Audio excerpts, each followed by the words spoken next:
Thank you. NBC News global security reporter Dan Luce joins us now with more on this. Dan, good morning. Good to have you with us. So earlier this week, President Biden sent a few thousand more troops to the Middle East amid Israel's intensified attacks against Hezbollah in Lebanon. What kind of U.S. forces are currently in the area? Joe, there's quite a range of forces. So you're talking about an aircraft carrier and all the destroyers that accompany that ship. Then there are now dozens of additional fighter jets and attack aircraft that have been deployed across that region.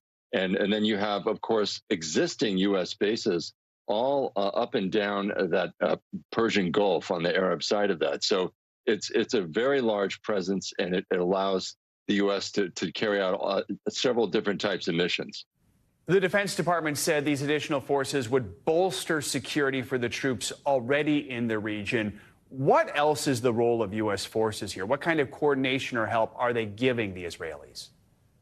So this gives the U.S. the option of helping Israel in this expected retaliatory strike that everyone is expecting Israel will conduct targeting Iran. So perhaps the U.S. would play a supporting role, where it might provide aircraft and intelligence from satellites and other sources that would enable the Israelis to carry out those strikes in Iran. And also all these forces, we're talking about 43,000 troops, that also allows the U.S. to protect its own bases that are all within Iranian missile range. So that is another option. And then, of course, the U.S. has been helping Israel defend its airspace against missile attacks, as we saw a few days ago. And these aircraft are also there for that purpose. Dan, do we have an idea of what could be targeted in these retaliatory attacks by Israel on Iran?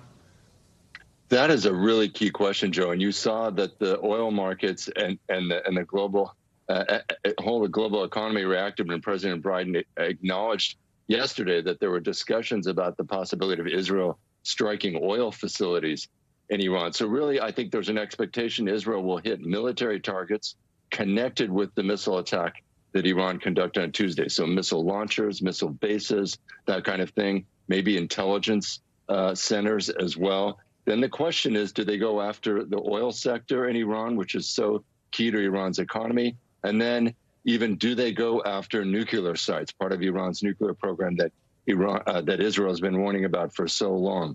That's something the U.S. opposes, so Israel would have to do that on their own.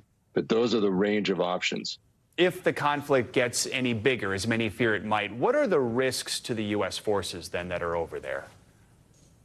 Well, as I said, Joe, there are these U.S. bases up and down the Gulf, and they're all within range of Iranian missiles. And I think maybe some of the most vulnerable troops are in Iraq and Syria. It's a very small number, but they have been attacked in the past by militias that are armed and supported by Iran.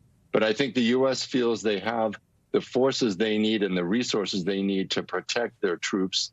And of course, we also have those ships, U.S. naval ships, that have missile defense systems, Aegis missile defense, and they can shoot down missiles and drones as well. So they believe they're well positioned. But yes, there is a risk there for sure. All right, Dan Luce, thanks for joining us this morning. Appreciate it.